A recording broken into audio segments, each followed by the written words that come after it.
رات مفاسد کی وہ تیر اتار آئی جو نور کی ہر شمع ظلمات پہ وار آئی۔ ایک رات مفاسد کی وہ تیر اتار آئی جو نور کی ہر شمع ظلمات پہ وار آئی۔ تاریکی پہ تاریکی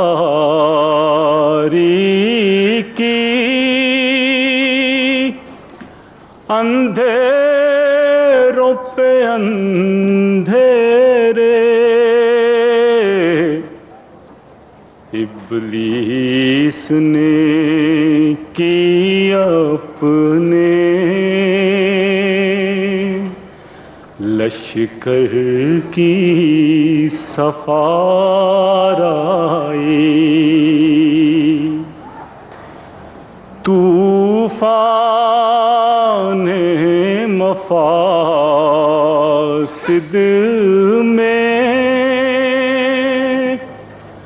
غرق ہو گئے بحر و بر ایرانیوں فارانی رومیوں بخار آئی۔ ایرانیوں فارانی رومیوں بخار آئی۔ بن بیٹھے خدا بندے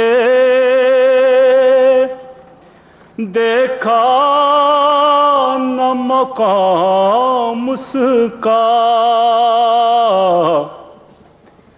طاغوت کے چیلوں نے ہتھیا لیا نام اس کا۔ طاغوت کے چیلوں نے ہتھیا لیا نام اس کا۔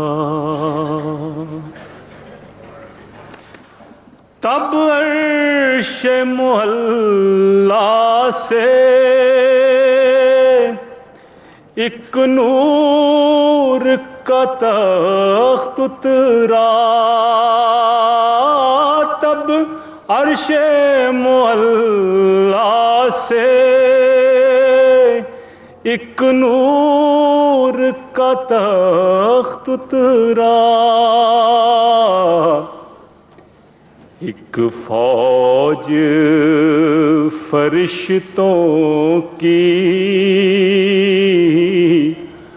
ہمراہ سوار آئی۔ ایک فوج فرشتوں کی ہمراہ سوار آئی۔ ایک ساتھ نورانی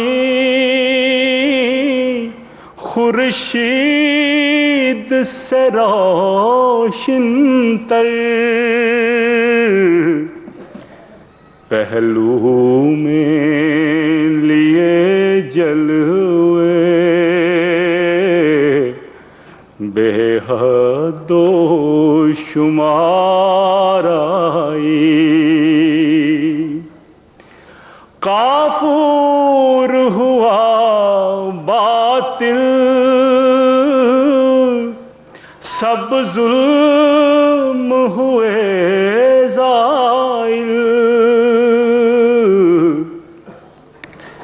اس شمس نے دکھلائی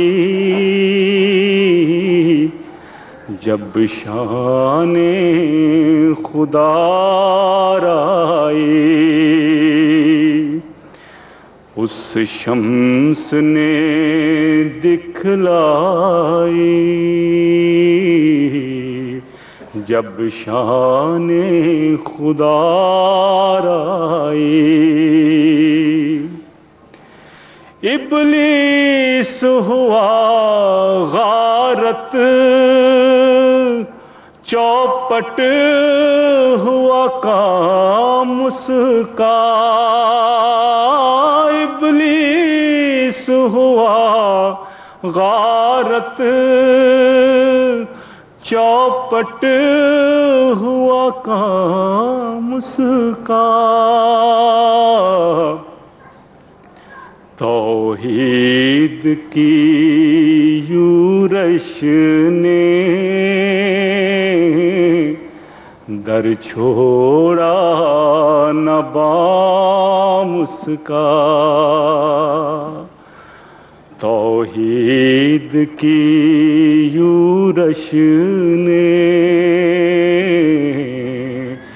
در چھوڑا نہ بام اس کا، وہ پاک محمد ہے ہم سب کا حبیب آقا، وہ پاک محمد ہے ہم سب کا حبیب آقا، انوار رسالت ہیں جس کی چمن آرائی، محبوبی اور رعنائی کرتی ہے طواف اس کا، قدموں پہ نثار اس کے جمشیدیو دار آئی، قدموں پہ نثار اس کے جمشیدیو دار آئی، نبیوں نے سجائی تھی جو بزم مہو انجم،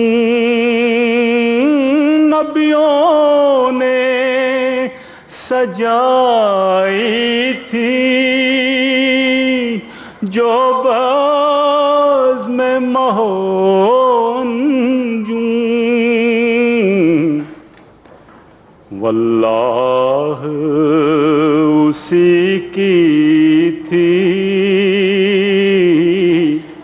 سب انجمن آرائی، واللہ اسی کی تھی سب انجمن آرائی، دن رات درود اس پر ہر ادنا غلام اس کا، دن رات درود اس پر، ہر ادنا غلام اس کا، پڑھتا ہے بس صد منت جپتے ہوئے نام اس کا، پڑھتا ہے بس صد منت جپتے ہوئے نام اس کا۔ آیا وہ غنی جس کو جو اپنی دعا پہنچی، ہم در کے فقیروں کے بھی بخت سنوار آئی، ظاہر ہوا وہ جلوہ جب اس سے نگاہ پلٹی، خود حسن نظر اپنا سو چند نکھار آئی، اے چشم خزاں دیدہ اٹھ کھل کھل کے سما بدلا، اے چشم خزاں دیدہ کھل کھل کے سما بدلا، اے فطرت خوابیدہ اٹھ اٹھ کے بہار آئی، اے فطرت خوابیدہ اٹھ اٹھ کے بہار آئی، نبیوں کا امام آیا، اللہ امام اس کا، نبیوں کا امام آیا، اللہ امام اس کا، سب تختوں سے اونچا ہے تخت عالی مقام اس کا، سب تختوں سے اونچا ہے تخت عالی مقام اس کا،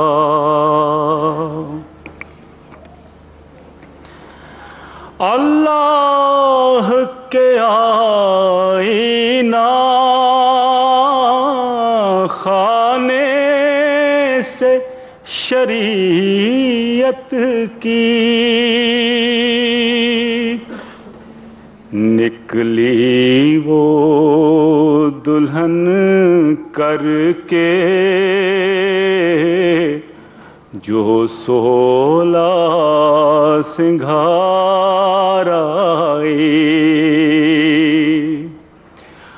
اترا وہ خدا کو ہے فاران محمد پر اترا وہ خدا کو ہے فاران محمد پر موسیٰ کو نہ تھی جس کے دیدار کی یار آئی سب یادوں سے بہتر ہے وہ یاد کے کچھ لمحے سب یادوں سے بہتر ہے وہ یاد کے کچھ لمحے جو اس کے تصور کے قدموں میں گزار آئی جو اس کے تصور کے قدموں میں گزار آئی وہ ماہ تمام اس کا مہدی تھا غلام اس کا وہ ماہ تمام اس کا مہدی تھا غلام اس کا روتے ہوئے کرتا تھا وہ ذکر مدام اس کا روتے ہوئے کرتا تھا وہ ذکر مدام اس کا مرزا غلام محمد تھی جو بھی متاع جان کر بیٹھا نثار اس پر ہو بیٹھا تمام اس کا کر بیٹھا نثار اس پر ہو بیٹھا تمام اس کا دل اس کی محبت میں ہر لحظہ تھا رام اس کا اخلاص میں کامل تھا وہ عاشق تام اس کا اخلاص میں کامل تھا وہ عاشق تام اس کا اس دور کا یہ ساقی گھر سے تو نہ کچھ لایا اس دور کا یہ ساقی گھر سے تو نہ کچھ لایا میں خانہ اسی کا تھا، میں اس کی تھی جام اس کا، میں خانہ اسی کا تھا، میں اس کی تھی جام اس کا، سازندہ تھا یہ اس کے سب ساج تھے میت اس کے، سازندہ تھا یہ اس کے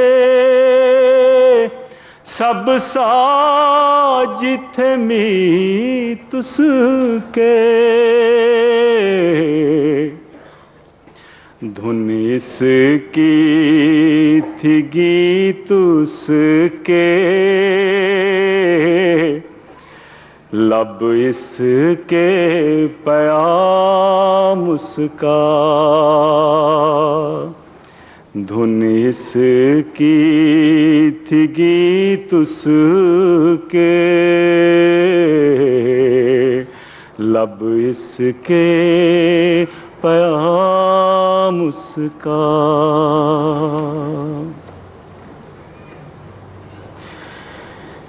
ایک میں بھی تو ہوں یا رب سید تہ دام اس کا، ایک میں بھی تو ہوں یا رب سید تہ دام اس کا، دل گاتا ہے گن اس کے،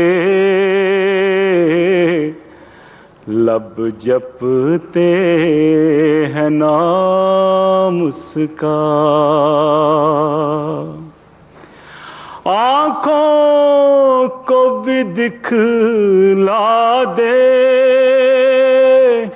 آنا لب بام اس کا،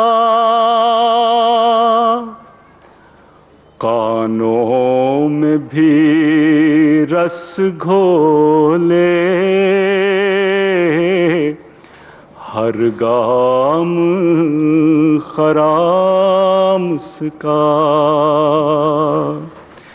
کانوں میں بھی رس گھولے ہر گام خرام اس کا، خیرات ہو خیرات ہو خیرات ہو مجھ کو بھی ایک جلوہ عام اس کا، پھر یوں ہو کہ ہو دل پر الہام کلام اس کا، پھر یوں ہو کہ ہو دل پر الہام کلام اس کا، اس بام سے نور اترے نغمات میں ڈھل ڈھل کر، اس بام سے نور اترے نغمات میں ڈھل ڈھل کر، نغموں سے اٹھے خوشبو جائے سرود عنبر، نغموں سے اٹھے خوشبو، ہو جائے سرود عنبر،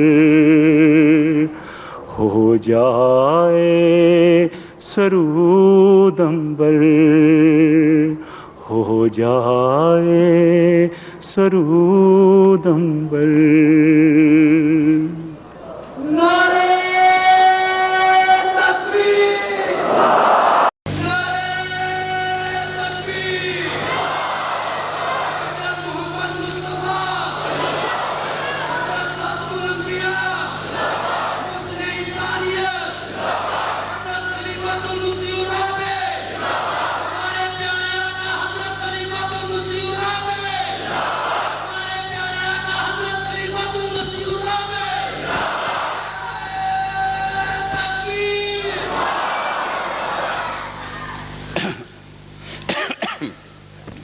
أشهد أن لا إله إلا الله وحده لا شريك له،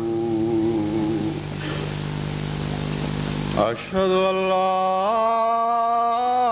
إله إلا الله وحده لا شريك له، وأشهد أن محمدًا عبده ورسوله، أما بعد فأعوذ بالله من الشيطان الرجيم، بسم الله الرحمن الرحيم، الحمد لله رب العالمين، الرحمن الرحيم، مالك يوم الدين، إياك نعبد وإياك نستعين، اهدنا الصراط المستقيم، صراط الذين أنعمت عليهم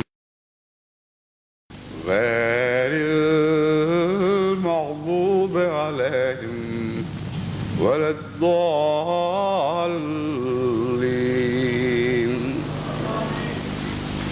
كنتم خير أمة أخرجت للناس تأمرون بالمعروف وتنهون عن المنكر،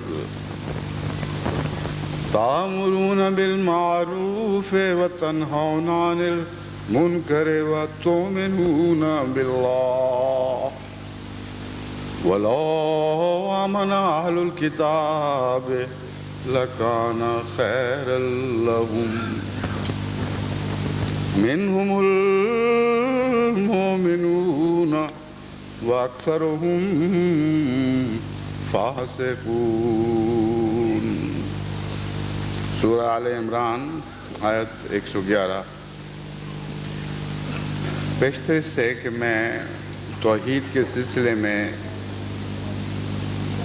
اس مضمون کو آگے بڑھاؤں جس پر گزشتہ جمعہ میں بات ختم ہوئی تھی، جلسہ سالانہ جرمنی سے متعلق چند باتیں آپ کے سامنے رکھنا چاہتا ہوں۔ اللہ تعالیٰ کے فضل کے ساتھ ان سال بھی جلسہ سالانہ جرمنی اپنی روایتی شان کے ساتھ منعقد ہوا اور یہ اس کا آخری اجلاس ہے، اور ہر سال کی طرح ان سال بھی خدا تعالیٰ کے نئے نئے فضل نازل ہوئے اور ہر طرح سے انتظامات میں پہلے سے بہتری دکھائی دی۔ بعض انتظامات تو اتنے اچھے تھے کہ وہ بالکل خاموش ہو گئے۔ کسی چیز کا حسن شور سے نہیں بلکہ خاموشی سے زیادہ نمایاں ہوا کرتا ہے۔ خاص طور پر انتظام وہی حسین ہوتا ہے جو خاموش ہو جائے۔ بس ہر چیز جو انتظام سے تعلق رکھتی تھی اس کی خاموشی بہت بھلی لگی، سوائے لاؤڈ سپیکر کی خاموشی کے۔ یہ وہ موقع ہے جہاں خاموشی اچھی نہیں لگتی۔ افسوس ہے کہ اس پہلو سے ابھی تک جماعت جرمنی کو یہ توفیق نہیں ملی کہ اپنے انتظامات کو بہتر کر سکے۔ مختلف وقتوں میں جو بجلی کی خرابی یا برو کٹ جانے کی وجہ سے تکلیف ہوئی، اس پر بڑی محنت سے کارکنوں نے جلدی قابو پانے کی کوشش کی، لیکن یہ ایسے معاملات نہیں ہیں جو حادثاتی کہلائیں۔ آج کل سائنس کا دور ہے اور جرمنی سائنس کی دنیا میں صف اول میں شمار ہوتا ہے۔ یہ وہی کسی کو یہ پتہ نہ لگے کہ بجلی کی ضرورت کتنی ہے، بوجھ کتنا ہوگا، اور جتنا بوجھ ہے اس سے کچھ حصہ بجلی کی۔ یہ تمام باتیں معمولی سائنس باتیں ہیں، پہلے سے ان پر اس پہلو سے غور کیا جاتا ہے، ضرورت تھی ہر وقت یہ شکایت پیدا نہ ہوتی۔ سب سے زیادہ مجھے تکلیف آج صبح اس بات پر ہوئی کہ ایک جرمن نو مسلم خاتون جو بہت ہی مخلص ہیں، وہ جب اجلاس میں تشریف لائیں تو کچھ عرصے کے بعد رونے لگ گئیں، لیکن خاموش رہیں۔ جب آخر پر میں نے موقع دیا خواتین کو بات کرنے کا، تو انہوں نے کہا کہ مجھے دو باتوں کو سوچ کر رونا آ رہا تھا۔ اول یہ کہ ہم بڑی امید لگا کر حاضر ہوئے تھے کہ آپ کے تمام خطابات پوری طرح سنیں گے، لیکن ایک موقع پر جا کر آپ کی آواز آنا بند ہو گئی۔ میں گھبرا کر مردوں والے حصے میں بھی پہنچی، وہاں بھی بریک ڈاؤن ہو گیا، جس کی وجہ سے مجھے بہت گہری تکلیف پہنچی ہے۔ کہتی ہیں رات میں نے دعا کی اور بہت رو کے دعا کی کہ اے اللہ، ہم تیری خاطر یہاں حاضر ہوئے ہیں، تیری خاطر تیری محبت میں یہ خطاب سننا چاہتے ہیں، میرے اس درد کا کوئی چارہ کر۔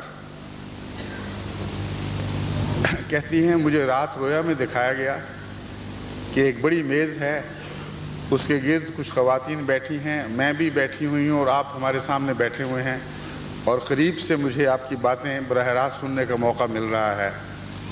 ان کو اس وقت یہ علم نہیں تھا کہ صبح ایسی میٹنگ ہو گئی جس میں جرمن خواتین کے ساتھ ملاقات میں شامل ہوں گا۔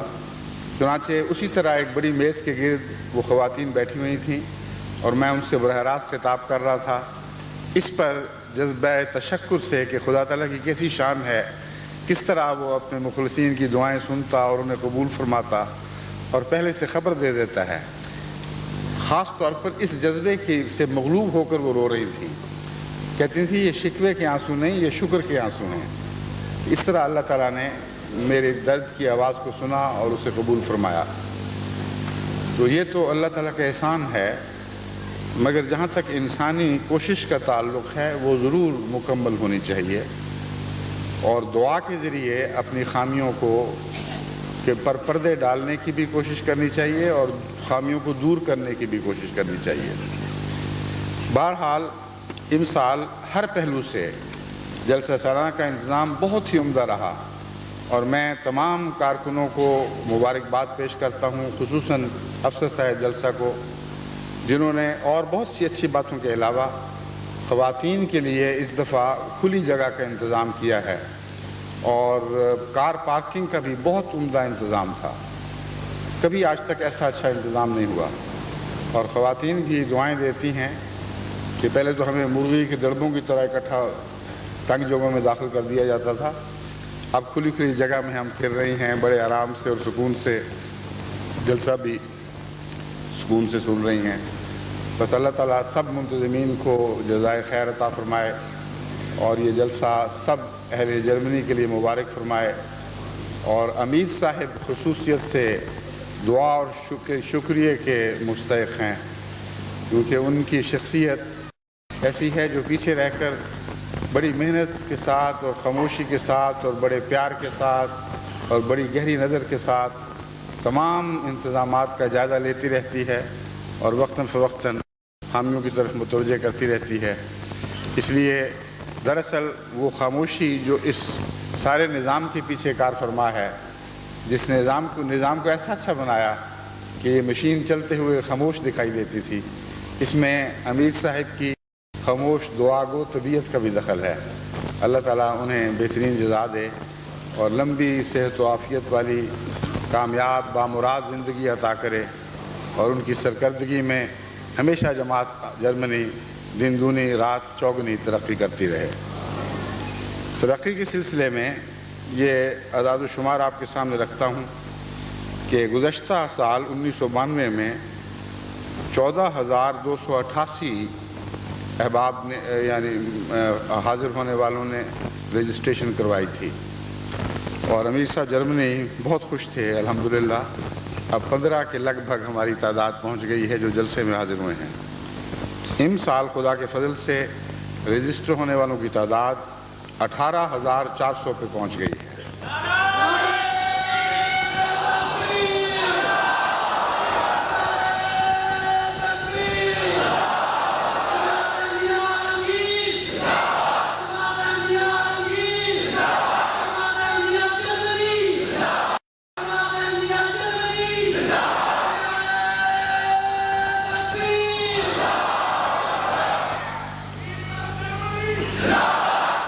اس ضمن میں ایک چھوٹی سی بات عرض کرنی چاہتا ہوں کہ جرمنی کے جو قوانین تھے اسائلم دینے کے، پناہ دینے کے، ان میں بعض سیاسی تبدیلیوں کی وجہ سے جن کا اثر مشرقی یورپ پر پڑا، تبدیلیاں ہو رہی ہیں اور بڑی تیزی سے ہو رہی ہیں، اور پناہ گزینوں کے لیے یہاں گنجائش کم ہو رہی ہے۔ بہت سے ایسے احمدی ہیں جو پناہ لینے کے لیے یہاں حاضر ہوئے اور عملاً سب کچھ چھوڑ کر یہاں پہنچ گئے، وہ قطباً بے چین ہیں، کیونکہ پاکستان میں تبدیلیاں بہتر ہونے کی بجائے بدتر ہو رہی ہیں اور وہ بہت پریشان ہیں۔ ان کے لیے میں ایک نصیحت کرتا ہوں کہ یہ جو خطبہ ہے توحید کے مضمون پر مشتمل خطبات کا سلسلہ ہے، اس کو غور سے سنیں اور سمجھیں۔ ہمارا توکل دنیا کی کسی حکومت پر نہیں ہے، ہمارا توکل دنیا کے کسی ملک پر نہیں ہے، ہمارا رازق خدا ہے، خدا تعالیٰ ہی پر ہمارا توکل ہے۔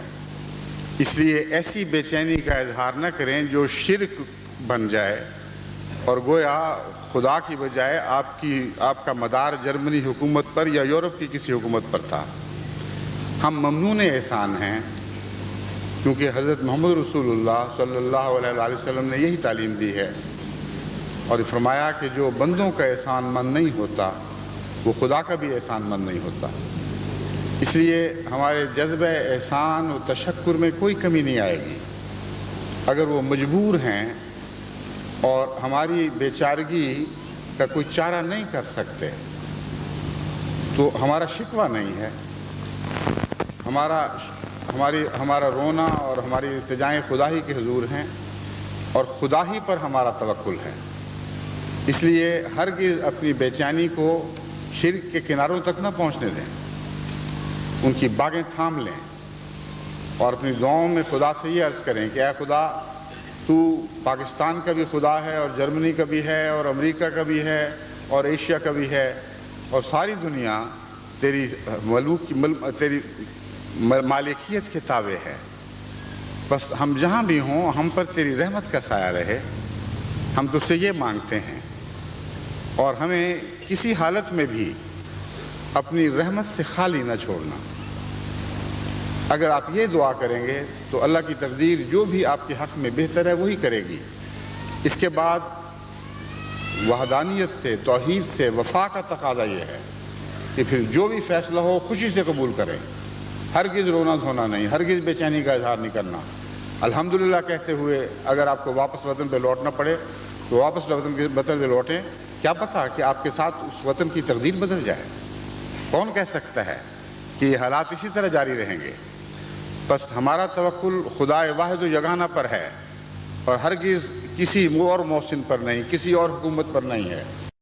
وہ جو احسان کرتے ہیں ممنون احسان ہیں، لیکن توکل ان پر نہیں، مدار اللہ تعالیٰ کی ذات پر ہے، اور اسی پر آپ ہمیشہ مضبوطی سے قائم ہو جائیں تو پھر آپ کی دنیا سنور جائے گی اور آپ کا عقبہ بھی سنور جائے گا۔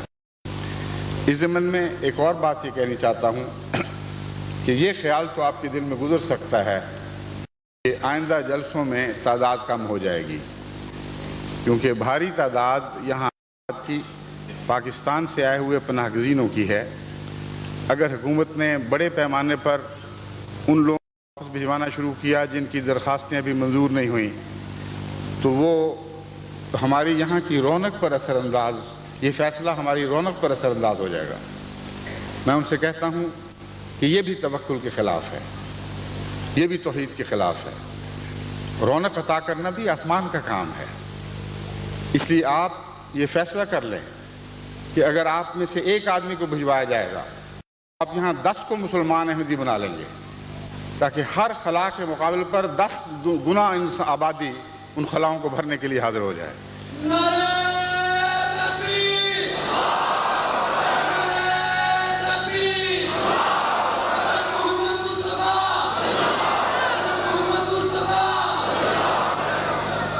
اب دیکھیں حضرت اللہ جل شانہ نے جو ہمیں حیرت انگیز نعمت عطا فرمائی کہ یورپ میں تقریباً 1600 یورپینز نے امسال بیعت کی ہے۔ یہ رونق پاکستان سے تو یہاں نہیں آئی تھی، یہ آسمان سے اترنے والی رونق ہے۔ بس خدا کی طرف سے یہ ایک سہارا ہے، ایک تسلی ہے کہ جہاں تک تمہاری رونقوں کا تعلق ہے، کوئی دنیا کی طاقت جماعت احمدیہ کی رونق نہیں چھین سکتی۔ وہ آسمان سے نازل ہوئی ہے اور آسمان سے نازل ہوتی رہے گی، اور انشاءاللہ تعالی ہمیشہ بڑھتی رہے گی۔ بس اس کی فکر نہ کریں، اپنی توحید کی جو دل میں ہے اس کی فکر کریں۔ اگر آپ کے دل میں توحید قائم و سلامت ہے تو آپ کا دنیا میں کچھ بگاڑ نہیں سکتا۔ یہ دنیا بھی آپ کی ہے اور عقبہ بھی آپ کا ہے۔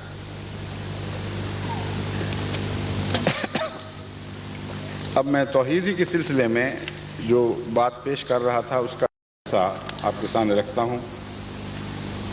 خدا تعالیٰ سے توحید کا تعلق کئی قسم کا ہوتا ہے۔ ایک ایسا تعلق ہے جو عقیدے کی سختی کا تعلق ہے، جو انسان ورثے میں پاتا ہے۔ ایک ایسا تعلق ہے جس کا دراصل تعلق اپنی جمعیت سے ہے، اپنے عقیدے کے جتھے سے ہے، اور خدا سے بڑھ کر اس جتھے کی حفاظت اور اس کے دوام کا خیال دل پر سوار رہتا ہے۔ بس ایسے موحدین جو نام تو خدا کی توحید کا لیتے ہیں لیکن دراصل اپنی انانیت کی پرستش کرتے ہیں، ان کی توحید فیض سے خالی رہتی ہے، اس کو کبھی کوئی نیک پھل نہیں لگا کرتے۔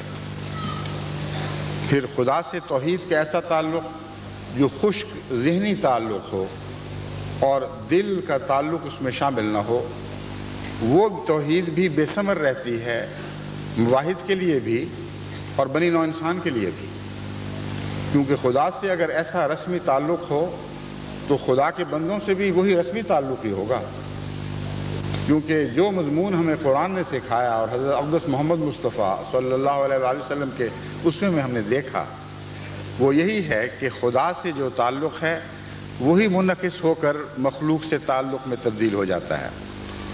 بس خدا تعالیٰ سے تعلق کی جو کیفیت ہے وہی آپ کے آپس کے تعلقات کی کیفیت بننے والی ہے، اور آپ کے ماحول سے تعلقات کی کیفیت بننے والی ہے، اور آپ کے دنیا سے تعلقات کی کیفیت بننے والی ہے۔ بس اس پہلو سے توحید کا جو سب سے اعلیٰ نمونہ ہے وہ توحید عشق کا نمونہ ہے۔ ایسی توحید جس کی بنا عشق پر ہو، ایسی توحید جو محبت کے رسوں سے بٹی ہوئی ہو، اور وہ حبل اللہ ہو جس کا ایک ایک ریشہ اللہ کی محبت سے بنا گیا ہو۔ یہ وہ خالص توحید ہے جو حضرت اقدس محمد مصطفیٰ صلی اللہ علیہ وآلہ وسلم نے دنیا کے سامنے پیش کی، اور اسی توحید کی برکت سے آپ کو رحمت للعالمین بنایا گیا۔ حضرت اقدس مسیح موعود علیہ الصلوۃ والسلام اس مضمون کو یوں بیان فرماتے ہیں: خدا برحق ہے لیکن اس کا چہرہ دیکھنے کا آئینہ وہ منہ ہیں جن پر اس کے عشق کی بارشیں ہوئیں۔ کیسا عظیم کلام ہے، کیسے عارف باللہ تھے آپ۔ یہ فقرہ بتا رہا ہے کہ ایک عشق میں ڈوبے ہوئے صاحب تجربہ کا کلام ہے، جس کے دل سے یہ آواز نکل رہی ہے۔ خدا برحق اس کا چہرہ دیکھنے کا آئینہ وہ موہ ہیں جن پر اس کے عشق کی بارشیں ہوئیں، جن کے ساتھ خدا ایسا ہم کلام ہوا کہ جیسے ایک دوست سے وہ غلبہ محبت سے دوئی کے نقش کو مٹا کر توحید کی کامل حقیقت تک پہنچے۔ یہ وہی بات ہے جو میں نے گزشتہ جمعے میں بھی بیان کی تھی، ایک دوئی رہ جاتی ہے اگر آپ میں اور خدا میں کچھ فرق رہے۔ جب آپ کا قطرہ اللہ تعالیٰ کے بے کنار سمندر میں جاتا ہے تو پھر میں اور تو کا فرق مٹ جاتا ہے، اور کامل طور پر جب یہ واقعہ رونما ہو تو حضرت اقدس محمد رسول اللہ صلی اللہ علیہ وآلہ وسلم کا وجود ایک لامتناہی سمندر کی صورت میں جلوہ گر اور معجزن دکھائی دینے لگتا ہے، اور یہ واقعہ حقیقت میں پوری شان کے ساتھ حضرت صلی اللہ علیہ وآلہ وسلم کی ذات پر ہی صادق آتا دکھائی دے رہا ہے، کیونکہ جس درجے جس محبت اور عشق میں ڈوب کر جس انتہائی عشق کے ساتھ آپ نے اپنے وجود کو خدا کے وجود میں مدغم کر دیا اور اپنے وجود کا کوئی الگ حصہ رہنے نہیں دیا، اس کی مثال اور تاریخ عالم میں بزرگوں اور انبیاء کی تاریخ میں آپ کو دکھائی نہیں دے گی۔ حضرت مسیح علیہ السلام فرماتے ہیں کیونکہ توحید صرف یہ نہیں ہے کہ الگ رہ کر خدا کو ایک جاننا،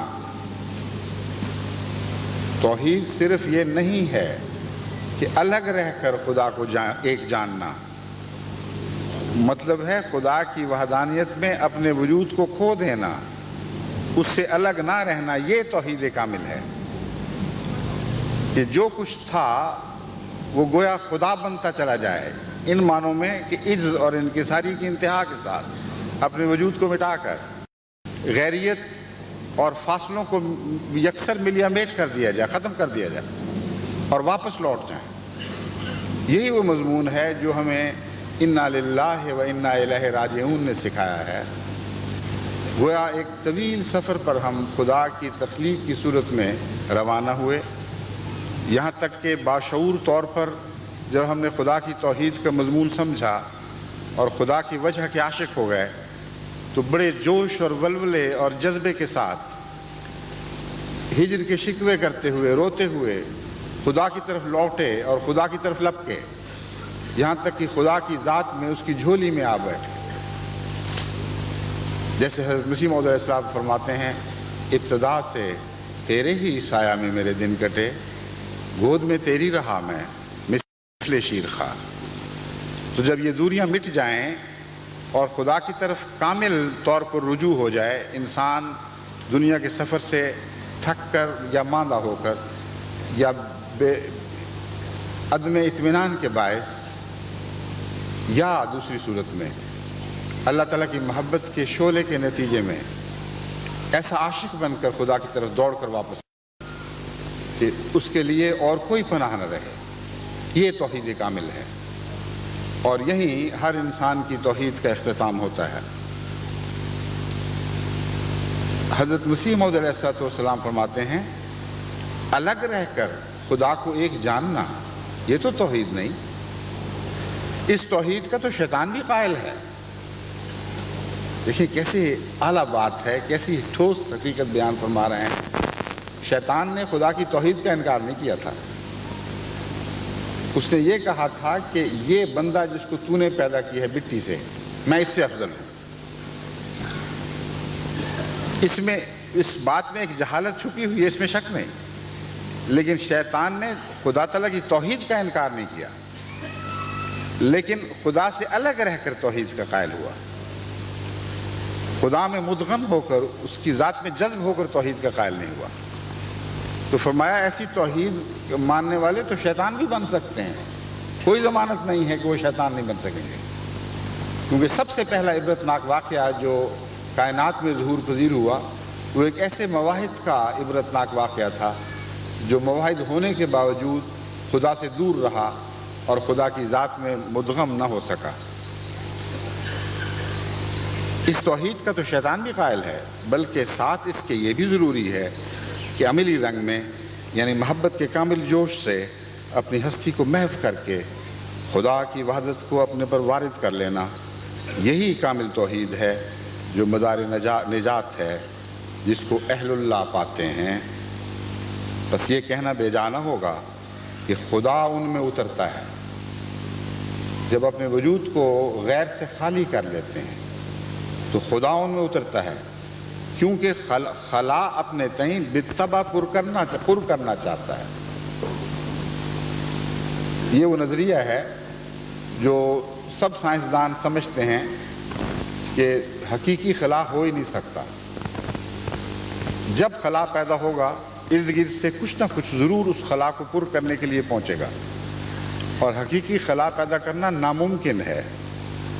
جو سائنسدان انتہائی کوشش کے ذریعے طاقتور مشینوں کے ذریعے ٹیوبوں میں خلا پیدا کرتے ہیں، وہ بھی کامل خلا پیدا نہیں کر سکتے، کیونکہ قرآن کریم سے پتہ چلتا ہے کہ اس جو میں، اس کائنات میں کوئی جگہ بھی خالی نہیں ہے۔ تو بالطبع سے مراد حضرت مسیح علیہ السلام کی یہ ہے کہ قانون قدرت ہے، اس کو کوئی ٹال نہیں سکتا، بدل نہیں سکتا، خلا رہ ہی نہیں سکتا۔ بس جہاں سے تم غیر اللہ کو نکالو گے وہاں خدا ضرور اترے گا۔ ایک قانون طبی کے طور پر ایسا واقعہ ہوگا۔ بس اس بات کو یقینی بنا لو کہ خدا تمہارے وجود میں اترے، اور وہ اسی طرح اترے گا کہ تم اپنے وجود سے غیر اللہ کو نکال پھینکو۔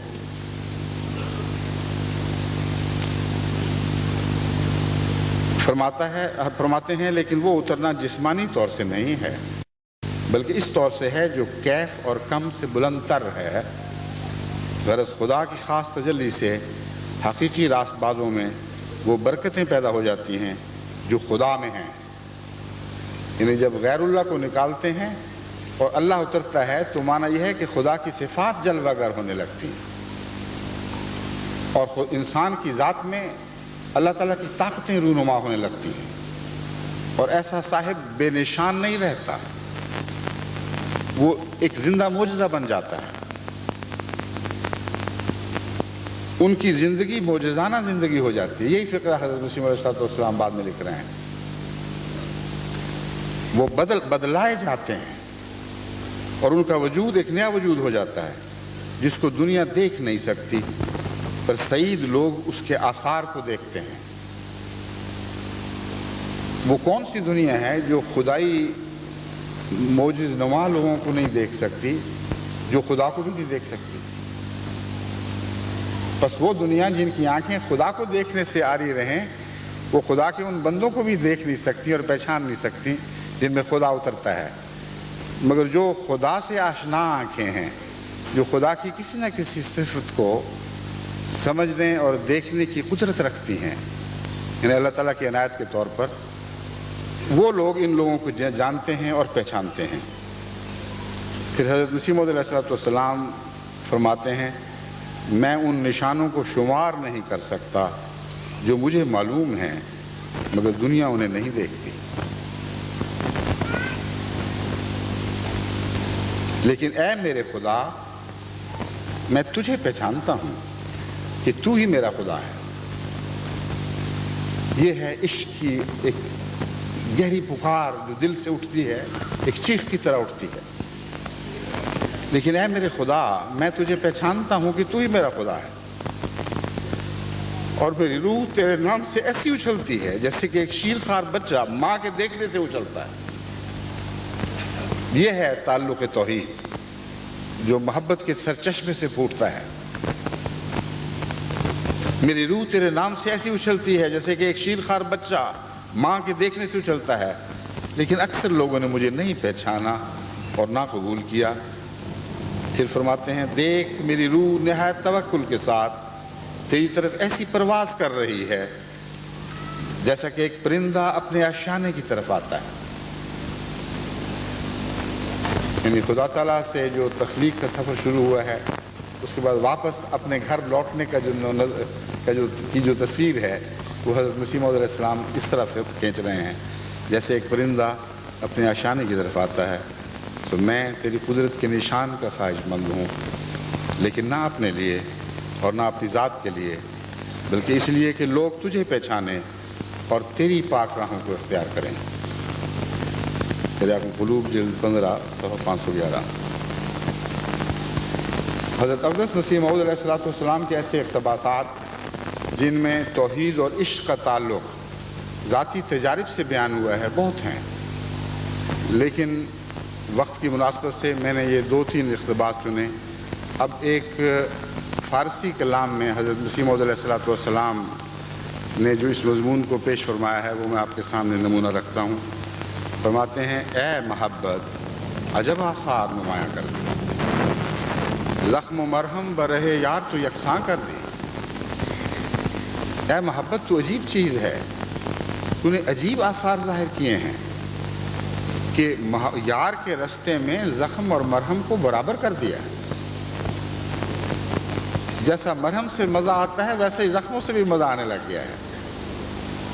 ذرۂ رات تو بیک جلوہ کنی چوں خورشید، اے بسا خاک کہ تو چوں مہ تاباں کر دی۔ ایک ذرے کو تو نے ایک جلوے سے سورج بنا دیا،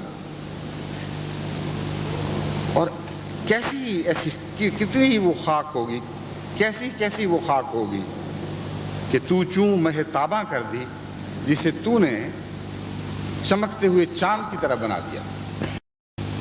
جان خود کس نہ دہد بہر کسز صدق و صفا، راستین است کہ این جنس تو ارزاں کر دی۔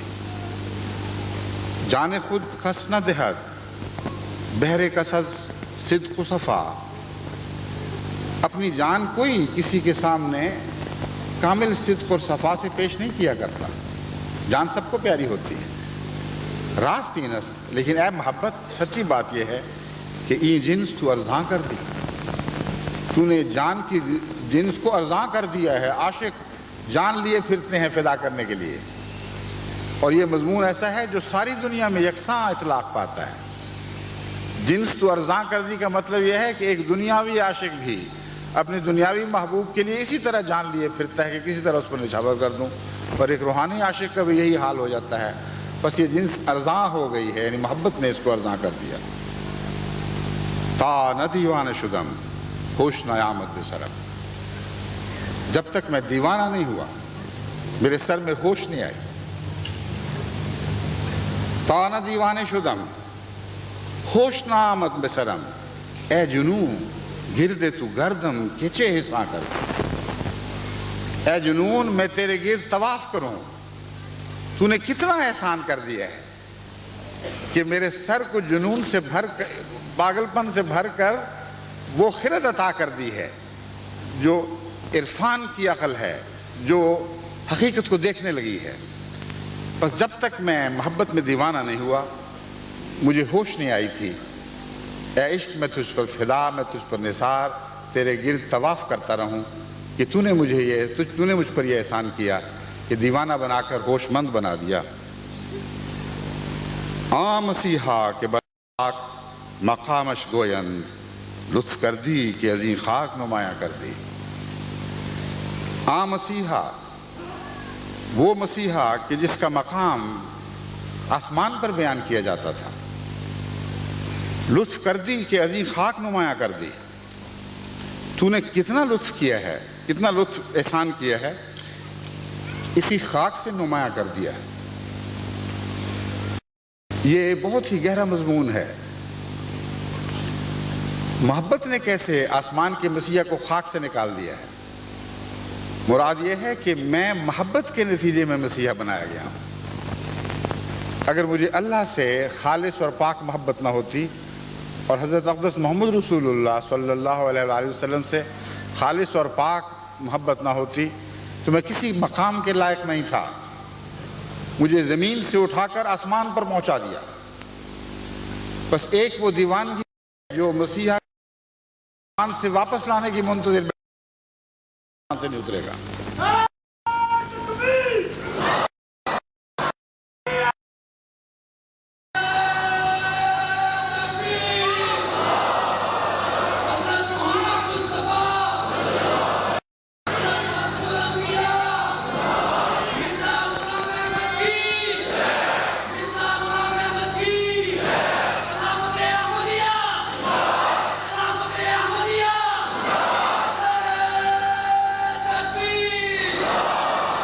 بس ایک وہ دیوانگی ہے جس نے عیسیٰ کو آسمان پر بٹھایا اور آج تک اس کے اترنے کی منتظر ہے۔ ایک یہ دیوانگی عشق ہے جس نے خاک سے عیسیٰ بنا کر اسے حقیقتاً آسمان پر پہنچا دیا ہے، اور وہ اب آسمان روحانیت پر چمک رہا ہے۔ وہی ہے جس نے آسمان کا نور دوبارہ زمین پر اتار کر ہمارے دلوں کو بھی روشن کر دیا۔ یہ وہی ہے جو ثریا سے ایمان کھینچ لایا، اور یہ سب عشق کے توفیل تھا، عشق کا احسان تھا، اور عشق کی بدولت انسان روحانیت کے بلند مقامات تک پہنچا کرتا ہے۔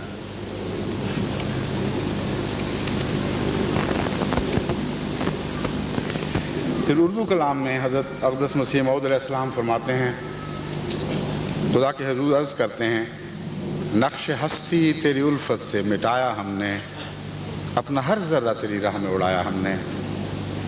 اے اللہ، تیری الفت میں جو ہم نے نقش ہستی کو مٹا ڈالا ہے، یہ تیری الفت کا فیض ہے۔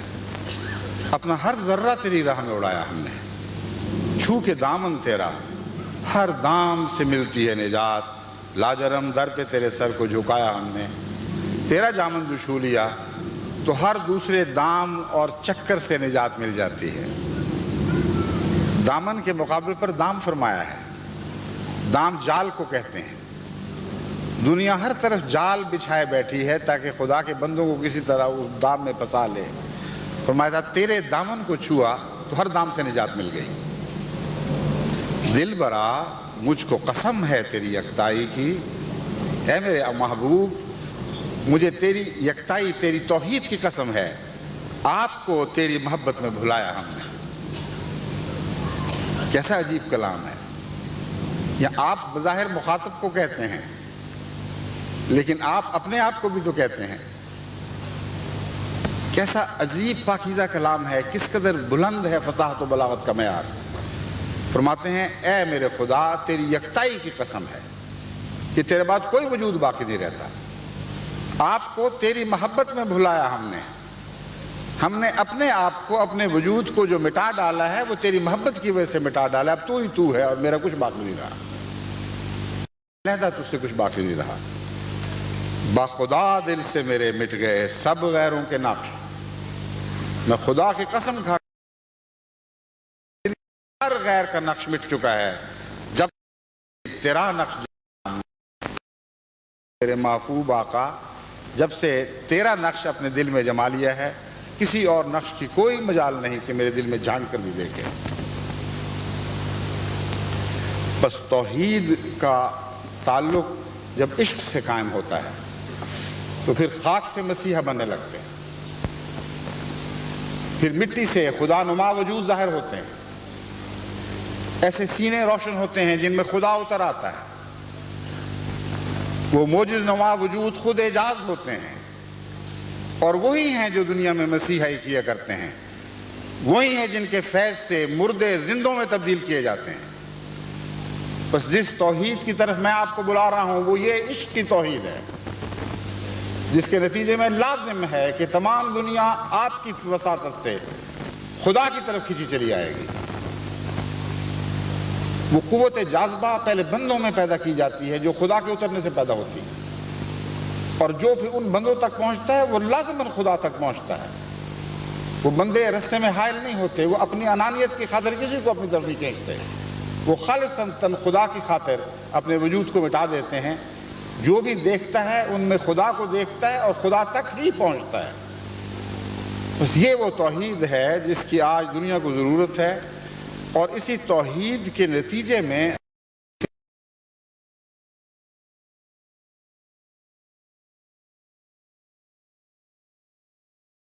تو اس کی مخلوق سے عشق لازمی بات ہے۔ یہ ناممکن ہے کہ ماں سے محبت ہو، اس کے بچوں سے انسان نفرت کرتا پھرے۔ کوئی انسان وہم بھی نہیں کر سکتا کہ جس ماں سے محبت ہو اس کے بچوں کو ٹیڑھی نظر سے دیکھے، کیونکہ وہ جانتا ہے کہ میری محبت کو اس سے نقصان پہنچے گا۔ بس اللہ سے محبت اور سچی اور حقیقی محبت لازماً مخلوق کی محبت میں تبدیل ہوتی ہے، اور یہ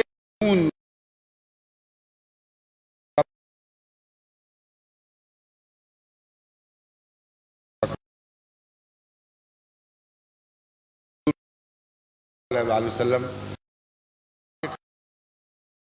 اتنا قریب ہوئے کہ اتنا قریب نہ ہوا کے ساتھ جھک گئے، کیونکہ خدا خود اپنی مخلوق کی طرف جھکا ہوا ہے۔ رحیمیت ہے جو مخلوق میں جلوہ گر ہے، اس کی ربوبیت ہے جو ہر ذرہ خاک کی بھی پرورش کر رہی ہے۔ کوئی کائنات میں ایسا وجود نہیں جو خدا کی رحمانیت، اس کی رحیمیت، اس کی ربوبیت سے عاری ہو اور اس کے بغیر قائم و دائم ہو۔ بس جس نے خدا کے عرفان کو حاصل کیا، جو خدا کی طرف ایسے لپکتے ہوا عاشق کی طرح پہنچا، طور پر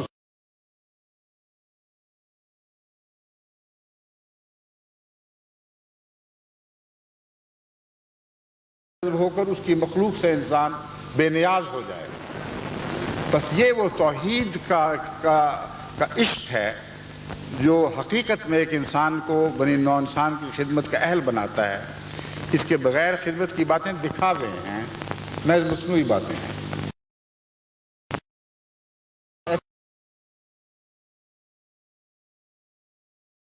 لیکن جو خدمت خالق محمد سیاسی بہت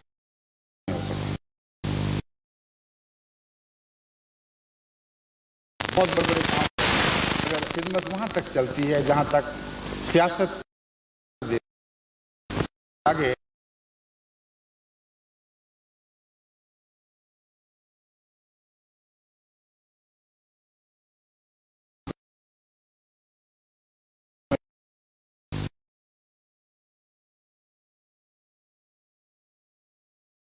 محض اشک کوشش ہے،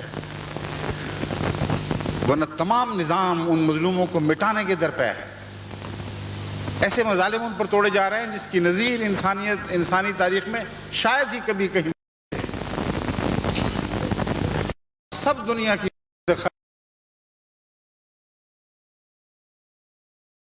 ان کو کلام کی نہیں رہی۔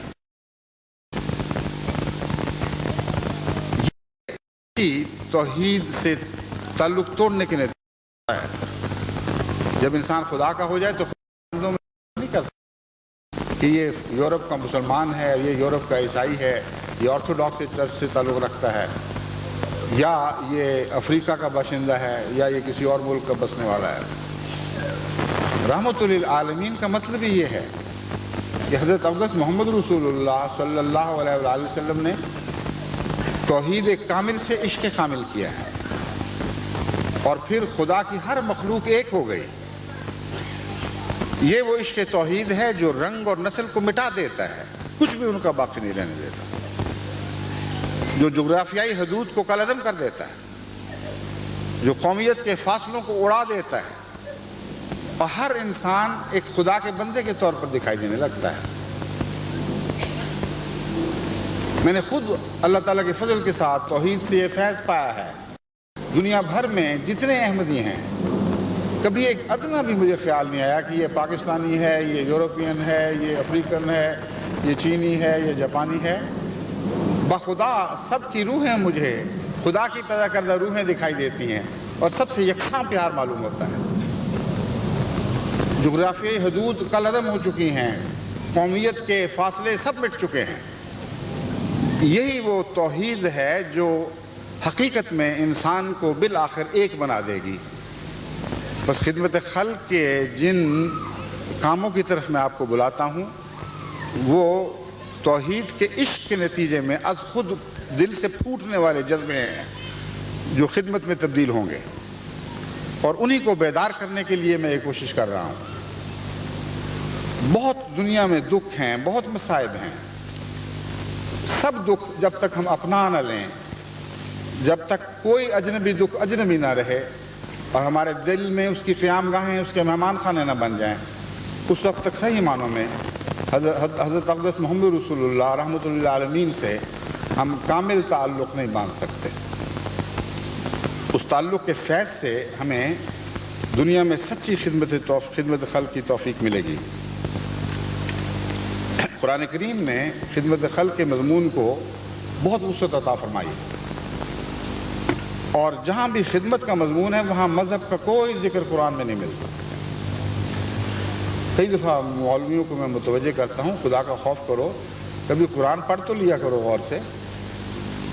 خدمت خلق، خدمت بنی نوع انسان کے تعلق میں جو کچھ قرآن نے کہا ہے اس کی کوئی مثال دوسرے مذاہب میں نہیں ملتی۔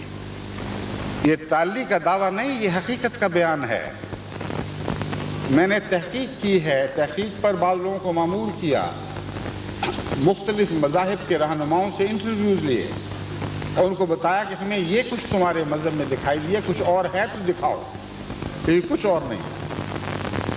اور قرآن کریم نے جو اس مضمون روشنی ڈالی ہے اور بار بار تحریک فرمائی ہے اور حیرت انگیز طور پر دل پر اثر کرنے والی تحریک فرمائی ہے، وہ ساری ایک طرف اور باقی ساری دنیا کے مذاہب کی تعلیم ایک طرف رکھ دیں تب بھی قرآن کریم ان پر حاوی نظر آئے گا، کیونکہ یہ تعلیم رحمت للعالمین کے تعلق سے ہے۔ یہ تعلیم ایک ایسی تعلیم ہے جس میں کوئی جغرافیائی تفریق قائل نہیں، کوئی قومی فاصلے باقی نہیں رہے، سب رنگ مٹا دیے گئے، صرف ایک رنگ باقی ہے اور وہ اللہ کا رنگ ہے۔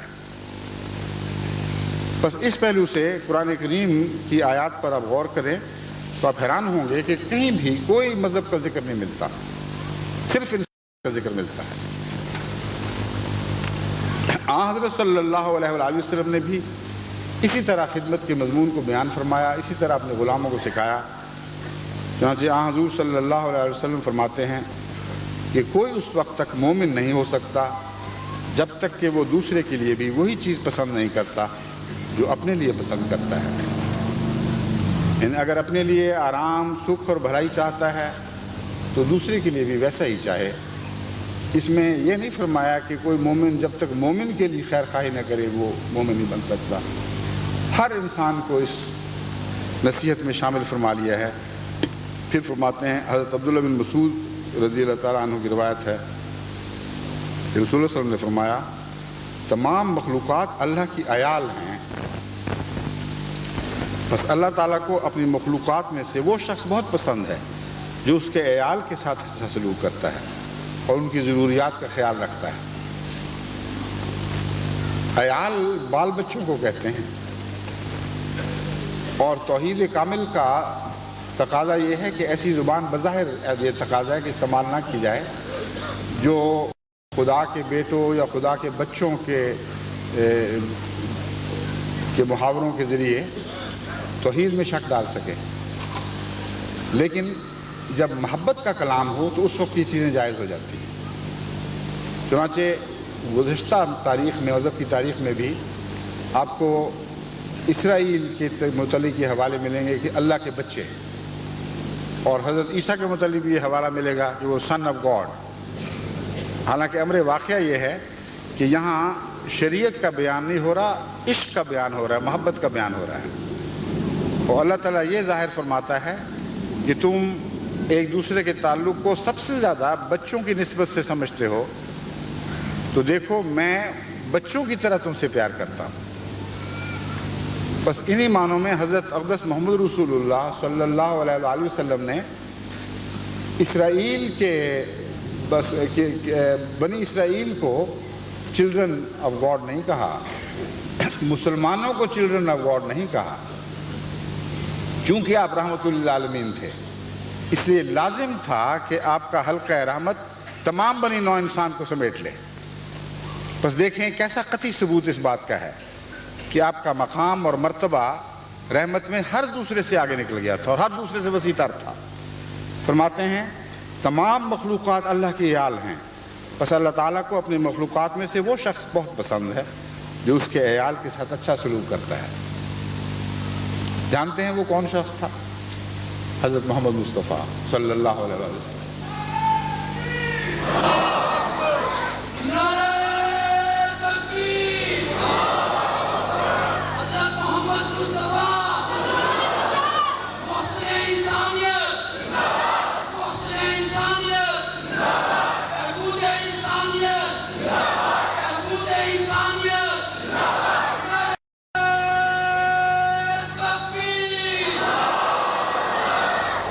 حضرت صلی اللہ علیہ وآلہ وسلم کا یہ ایک بہت ہی پیارا طریق ہے کہ بعض دفعہ اپنا نام نہیں لیتے حیا کی وجہ سے، اپنے مرتبے کا مقام، اپنے مرتبے اور مقام کو بعض دفعہ آپ نے خدا کے حکم کے تابع بڑی جلال کے ساتھ ظاہر کیا ہے، مگر اکثر اوقات اشاروں میں بات کر جاتے ہیں کہ ایک دفعہ خدا کا ایک بندہ ایسا تھا، ایک دفعہ ایک خدا کے بندے سے یہ بات ہوئی۔ اور میں نے غور سے دیکھا ہے اکثر مقامات پر خود حضور صلی اللہ علیہ وآلہ وسلم ہی کا ذکر ہوتا ہے، اور ظاہر ہے اسی بات سے فرمایا خدا تعالیٰ کو اپنی مخلوقات میں، ساری مخلوقات میں وہ شخص بہت پسند ہے جو اس کے عیال کے ساتھ اچھا سلوک کرتا ہے۔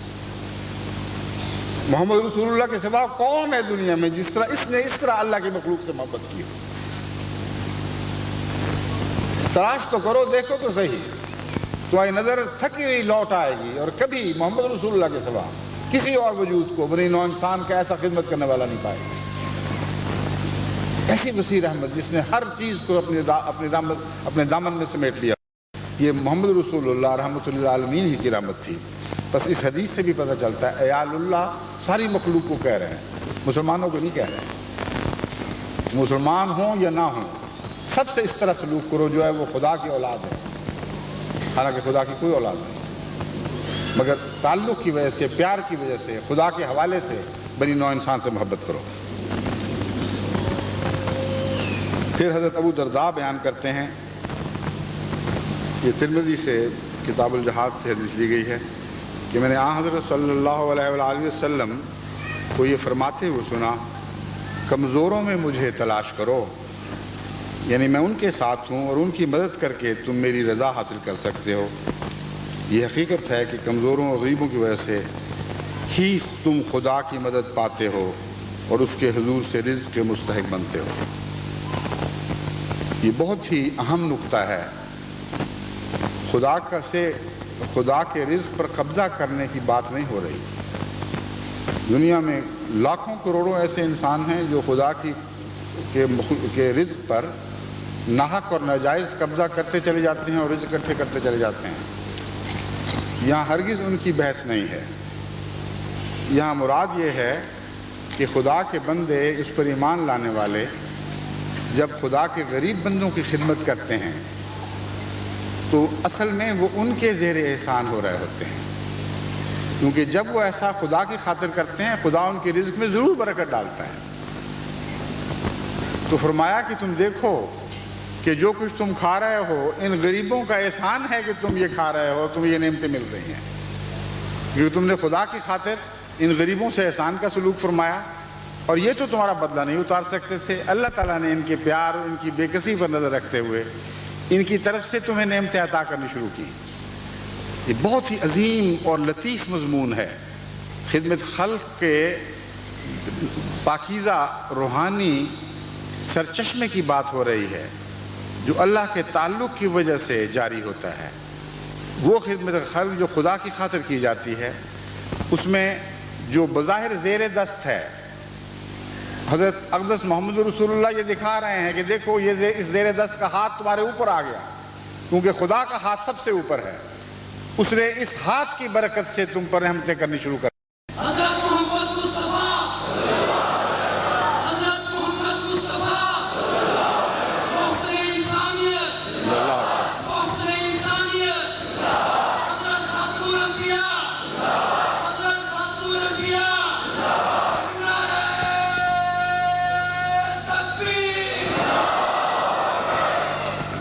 پھر حضور صلی اللہ علیہ وآلہ وسلم نے فرمایا، حضرت جابر بن رضی اللہ تعالیٰ بیان کرتے ہیں، ترمذی صفت القیامت سے یہ حدیث لی گئی ہے کہ تین باتیں جس میں ہوں، حضور صلی اللہ علیہ وسلم نے فرمایا تین باتیں جس میں ہوں اللہ تعالیٰ اسے اپنی حفاظت اور رحمت میں رکھے گا اور اسے جنت میں داخل کرے گا۔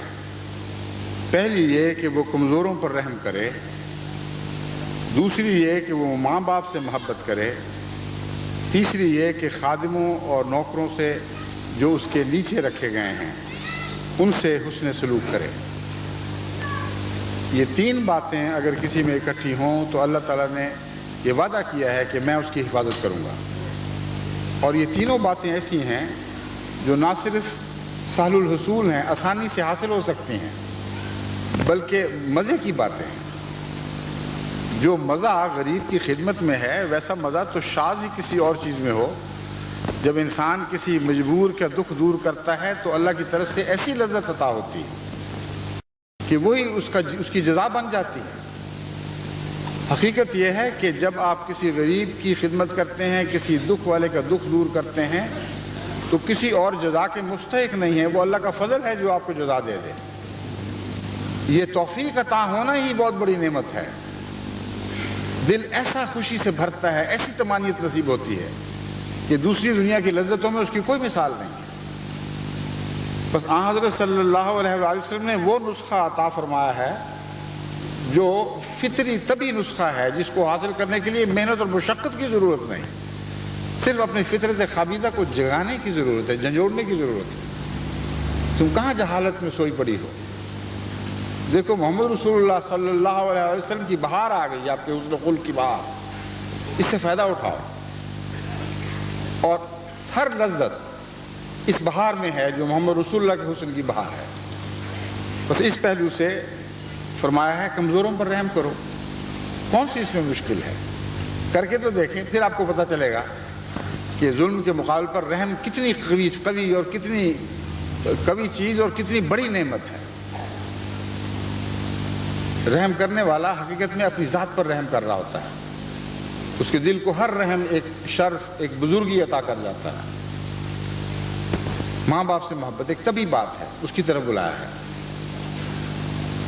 اولاد کی محبت کا یہاں ذکر نہیں ہے۔ اب یہ بات آپ کے سامنے میں کھول کر رکھنا چاہتا ہوں۔ ایک طرف اللہ تعالیٰ نے مخلوق خدا سے اپنے پیار کو اولاد کی محبت کے طور پر پیش فرمایا، دوسری طرف جب نیکی کی باتوں کی نصیحت کی گئی تو اولاد کی محبت کا ذکر نہیں ملتا۔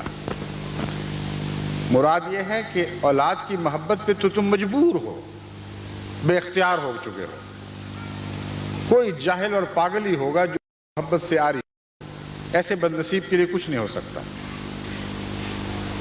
اس لیے اللہ نے عیال کی محبت کو اپنے تعلق کا نمونہ بنا کر پیش فرمایا، کیونکہ یہ ایک جاری و ساری قانون ہے۔ ہر شخص اپنی اولاد سے محبت کرتا ہے کیونکہ وہ اس کا مستقبل ہے۔ ہاں، ماضی سے وہ ایسا تعلق نہیں رکھتا کیونکہ وہ قصہ پارینہ بن چکا ہوتا ہے۔ بس وہاں متوجہ کیا جہاں متوجہ کرنے کی ضرورت تھی۔ ہے تو یہ طبی بات، ماں باپ سے پیار ہوتا ہے، لیکن بتایا کہ اس پیار میں تم غافل بھی ہو سکتے ہو۔ ماں باپ بوڑھے ہو جاتے ہیں، ماں باپ کمزور ہو جاتے ہیں، تبھی قرآن کریم نے خصوصیت سے ماں باپ کے سامنے اف تک نہ کرنے کا حکم دیا۔ بس ماں باپ سے تعلق وہ رکھیں جو خدا کی نظر میں پسندیدہ ہو۔ جہاں تک دین میں ان کے دخل کا تعلق ہے وہاں خدا کا حق فائز ہے، اور جہاں دنیاوی معاملات میں آپ کی تکلیفوں کا تعلق ہے ان کے حق کو اپنے حق پر فائق رکھیں، ان سے حسن و احسان کا سلوک کریں، ان کی زیادتیوں کو بھی برداشت کر جائیں۔ اگر آپ ایسا کریں گے تو اللہ تعالیٰ کا رسول فرماتا ہے کہ خدا تعالیٰ آپ سے حسن سلوک فرمائے گا۔ تیسری یہ کہ خادموں اور نوکروں سے اچھا سلوک کرو۔ حضرت صلی اللہ علیہ وآلہ وسلم کی یہ تعلیم تھی کہ ایسے نوکروں سے ایسے کام نہ لو جنہیں کرتے ہوئے تم شرماتے ہو۔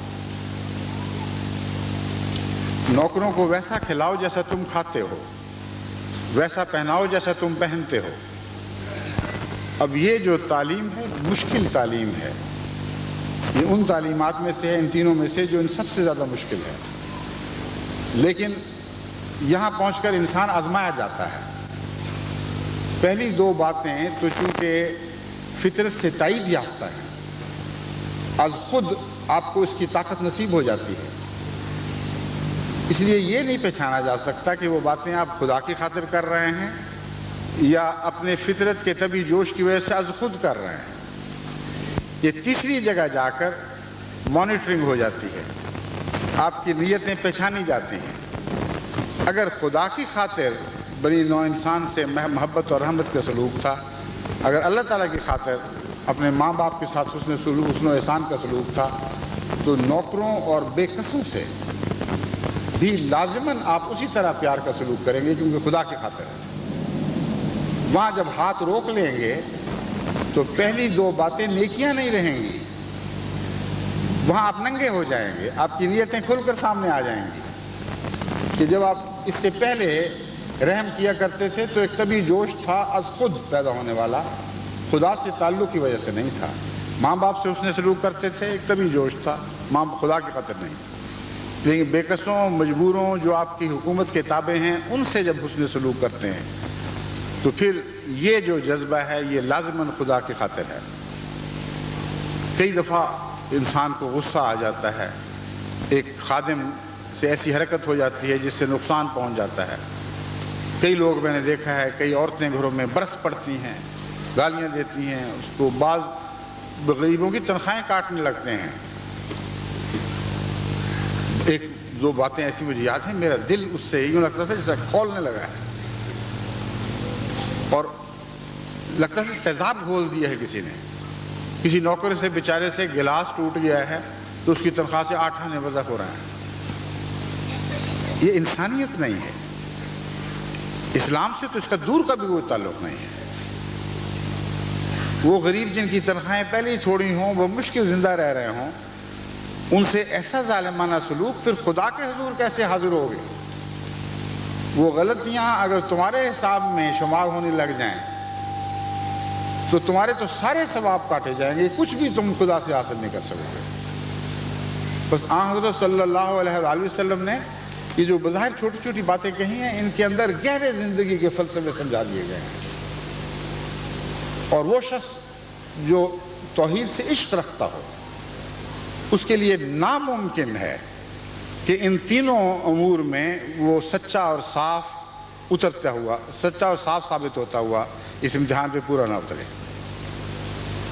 یہ گھر کے امتحان ہیں جن میں آپ پورا اتریں گے تو پھر بنی نوع انسان سے آپ کے تعلقات اسی طرح استوار ہوں گے جیسے حضرت محمد رسول اللہ کے تعلقات تمام بنی نوع سے استوار تھے، جس طرح خدا تعالیٰ ان کے ذکر میں فرماتا ہے گویا وہ میرے عیال ہیں، اس طرح ان سے شفقت کا سلوک کرو۔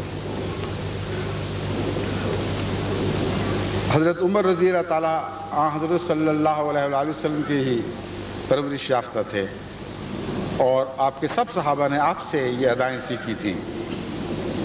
ایک موقع پر ایک بوڑھے ذمی کو خستہ حالت میں حضرت عمر رضی اللہ تعالیٰ عنہ نے دیکھا، یعنی ایسا شخص جو مسلمان نہیں تھا لیکن مسلمانوں کی راجدہانی میں رہتا تھا، ان کی حکومت میں ان کے زیر فرمان تھا، لیکن مذہب دوسرا تھا۔ حضرت عمر نے ایک بوڑھے ذمی کو خستہ حالت میں دیکھا، آپ نے فرمایا خدا کی قسم یہ انصاف کا تقاضا نہیں، ہم اس کی جوانی سے فائدے اٹھائیں اور بڑھاپے میں اس طرح اس کو رسوا ہونے دیں۔ چنانچہ آپ نے حکم صادر فرمایا کہ اس بوڑھے کو زندگی بھر اس کی ضرورت کے مطابق بیت المال سے وظیفہ دیا جائے۔ اس کے ساتھ ہی آپ نے ملک کے گورنروں کو لکھا کہ وہ تمام غیر مسلم رعایا کے مستحق اور غریب افراد کو بیت المال سے پابندی اور باقاعدگی سے تنخواہیں دیں۔ ابھی آج کل جو سوشل سسٹم نکلے ہیں، کتنے لمبے انتظار کے بعد آخر انسانیت یہاں تک پہنچی ہے، لیکن حضرت اقدس محمد رسول اللہ کے در سے فیض پانے والوں کو خدا نے اس وقت یہ باتیں سجھا دی تھی، اور یہ سوشل نظام سب سے پہلے دنیا میں اسلام نے قائم کیا ہے۔ تاریخ کو کھنگال کے دیکھ لو، کہیں آپ کو تاریخ میں ایسا سوشل نظام اور جاری و ساری دکھائی نہیں دے گا جو حضرت اقدس محمد رسول اللہ کے زمانے میں اور آپ کے خلفاء کے زمانے میں جاری ہوا۔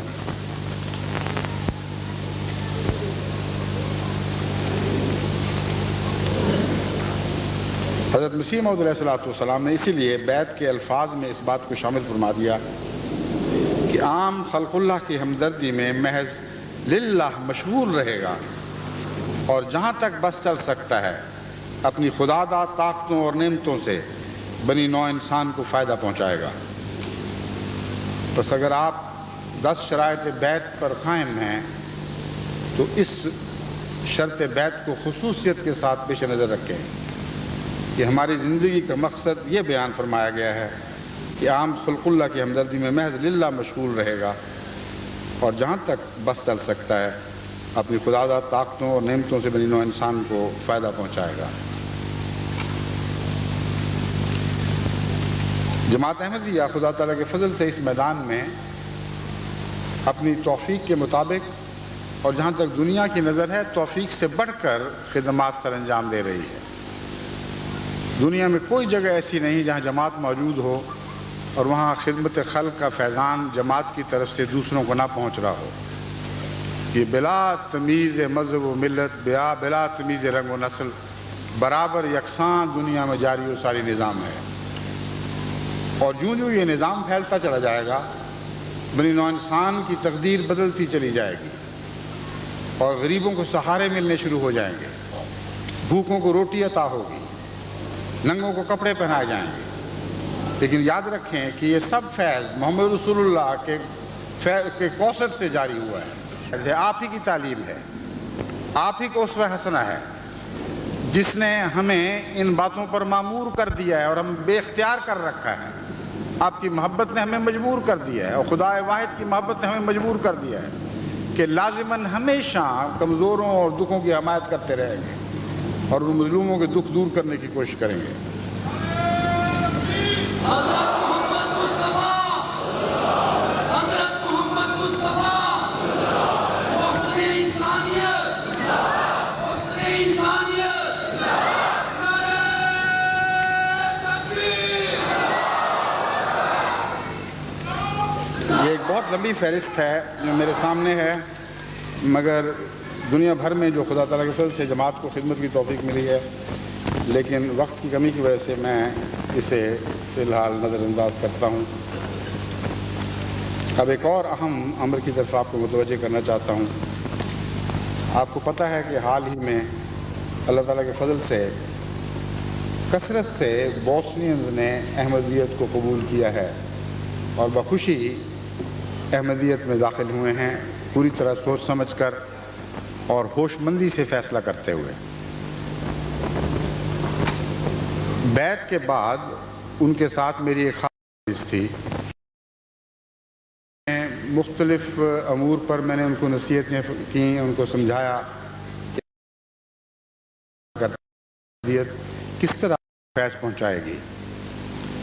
اس مجلس کی آخر پر ایک ایسے بوسنین دوست جو لیڈر نما تھے اور بڑی مضبوط شخصیت رکھتے تھے، جو احمدی نہیں تھے، وہ اس وقت اٹھ کھڑے ہوئے جبکہ تمام بوسنین صف بندی کر کے مجھ سے مصافحے کا انتظار کر رہے تھے کہ سب مجھ سے ملیں، اور انہوں نے بڑے جوش سے یہ کہا کہ آپ نے یک طرفہ باتیں تو کر لی ہیں اور مجھے بات کا موقع نہیں دیا، میں کچھ اور باتیں کہنا چاہتا ہوں۔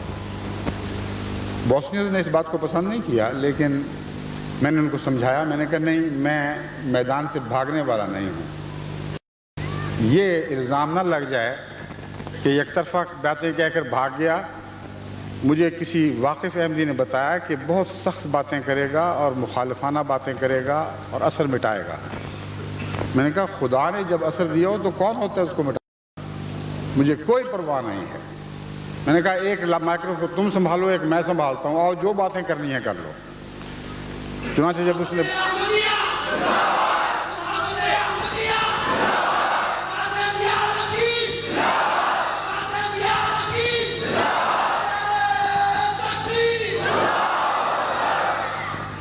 وہ اس کو خوب موقع ملا، ایک ایک بات کرتا تھا، میں اس کا جواب دیتا تھا۔ بیشتر اس کے کہ وہ بات ختم کرتا، بوسنین میں اتنا جوش اس کے خلاف پیدا ہو گیا کہ اٹھ کر مجھے کہتے تھے اس کو نکالو، اس کو دھکے دے کے یہاں سے نکال دو، ہم اس کی کوئی بات سننے کے لیے تیار نہیں۔ میں ان کو یہ کہتا رہا کہ خدا کے لیے ہوش کرو، احمدیت تمہیں یہ اخلاق دینے کے لیے نہیں آئی۔ اگر احمدیت میں داخل ہو کر تم اس بات کا نمونہ دکھاؤ گے تو تمہیں احمدیت کا پتہ ہی کچھ نہیں۔ اسلام نے ہمیں بڑا حوصلہ عطا کیا ہے، بڑا جگر بخشا ہے۔ ہم اپنے دشمن کو سامنے بٹھا کر اس سے گالیاں سن سکتے ہیں، اس لیے مجھے کوئی تکلیف نہیں ہے۔ میں ان کے جواب دے رہا ہوں، آپ لوگ سمجھ رہے ہیں، اس لیے آپ غور سے اس کی بات سنیں۔ چنانچہ انہوں نے فوراً صبر کا مظاہرہ کیا اور خاموش ہو کر بیٹھے اور کہا ٹھیک ہے تم بولتے جاؤ جو کچھ کہنا کہو۔ جب ساری باتیں ختم ہوئیں تو اس نے آخر پر کہا کہ آپ تو یہ کہتے ہیں نا کہ آپ نے خدمت خلق کی ہے، بنی بوسنین کی اتنی خدمت کی ہے، تو کیا آپ ان کے ایمان خرید رہے ہیں؟ کیا خدمت کا یہ نتیجہ ہے کہ آپ ان کو احمدی بنائیں؟ میں نے ان سے کہا کہ تمہیں پتہ ہی نہیں، ہم تو ساری دنیا میں ہر ایک کی خدمت کر رہے ہیں۔ بوسنیا میں وہاں بھی خدمت کر رہے ہیں جن کو کوئی پتہ ہی نہیں کہ احمدیت چیز کیا ہے، ان کو رقمیں بھجوا رہے ہیں، ہمارے خدام وہاں ٹرک بھر بھر کے فوڈ پہنچا رہے ہیں، کوئی تبلیغ نہیں ہو رہی۔ افریقہ میں بھی ہم یہ کام کر رہے ہیں، ہر جگہ دنیا میں، ایشیا میں کوئی ملک ایسا نہیں جہاں جماعت احمدیہ خدا کے فضل سے خدمت خلق کا کام نہیں کر رہی، اور مذہب کا اختلاف اس راہ میں حائل نہیں ہے۔ چنانچہ آخر پر میں نے اس سے کہا کہ جہاں تک میری ذات کا تعلق ہے، مجھے اسلام نے جو سکھایا ہے میں اس کا مظاہرہ یوں کرتا ہوں کہ یہ لوگ جو اس وقت سے انتظار کر رہے ہیں مسافے کا، ان سے پہلے میں تمہیں جو ہمیں گالیاں دینے کے لیے یہاں آئے تھے مسافے کا موقع بھی دوں گا اور سینے سے بھی لگاؤں گا۔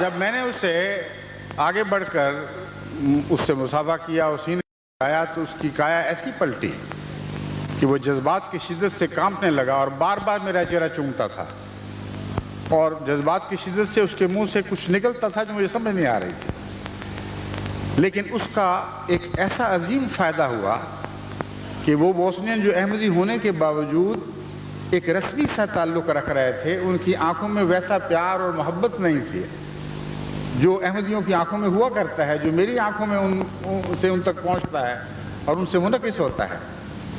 اچانک ایسی محبت کے ولولے سے وہ سرشار ہو گئے کہ دوڑ دوڑ کر سینے سے لگ لگ کے اس طرح چوما ہے کہ آج تک میں ساری زندگی میں مجھے کبھی کسی نے اس طرح نہیں چوما۔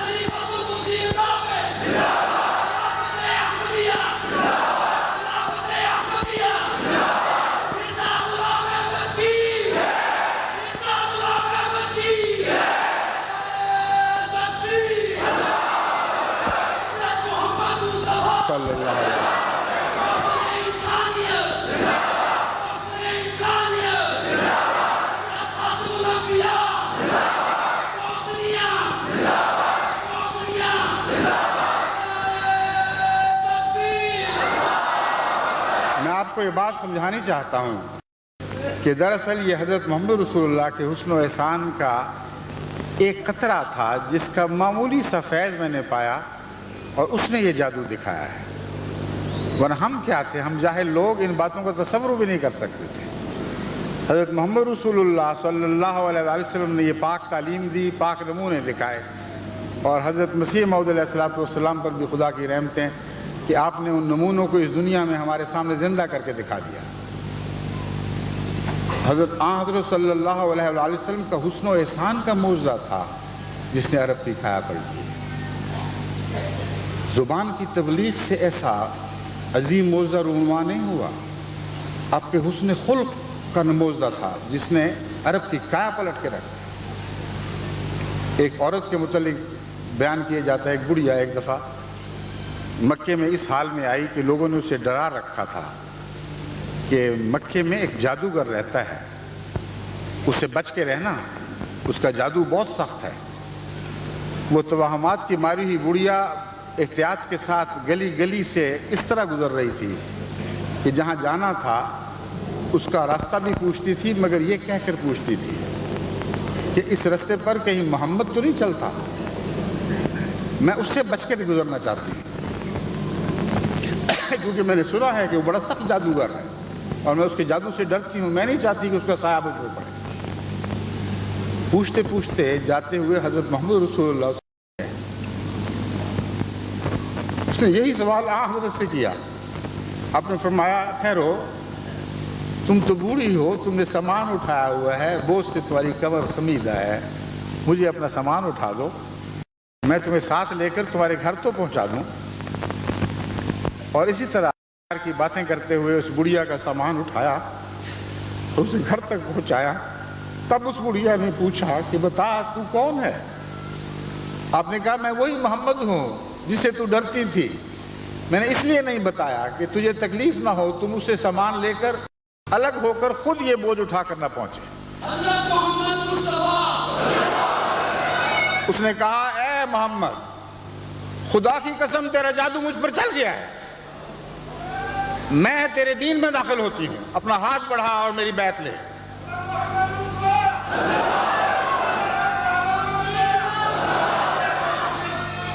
بس محمد رسول اللہ کے حسن و احسان ہی کا اعجاز ہے جس کا جادو آج ہی ابھی ہم نے چلتے دیکھا ہے، کل بھی چلتے دیکھا تھا اور کل بھی یہ چلے گا.